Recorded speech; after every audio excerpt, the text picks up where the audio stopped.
recently Jaya Bachchan was in Parliament saying that the kind of regulations that the government has brought in, the kind of taxation that is there, it's killing the industry. And she says that there are parts of the film industry, of course, that there are huge taxpayers and the big guys and all, but it's impacting tremendously and it's hurting the industry a lot.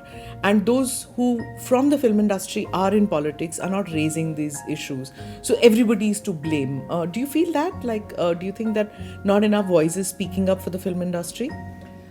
I certainly feel that when you look at what's happening to the economics of filmmaking today, we really need a strong amount of rethinking, coming together, possibly restructuring things, because we are quick to say films are a failure and films are not doing well at the box office, but there's a big cycle. It's a vicious cycle that we've been caught in for a long time. It has definitely to do with taxation. Some of it has changed. At one point we were double taxed. That has changed since the GST and all of those laws came in.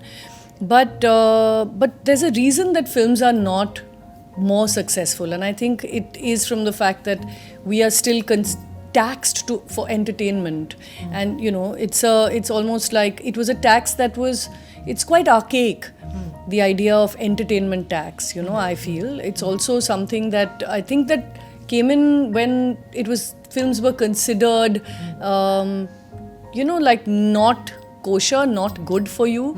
In some way there was a moral implication that films are not good, and therefore there's not really much encouragement of it as art form. It's not cigarette smoking that you need to get people out of the habit of it. Exactly. Right. And we are a soft power. Storytelling is a soft power. Instead it should be encouraged. There should be subsidies. There should be in fact tax waivers to try and make films more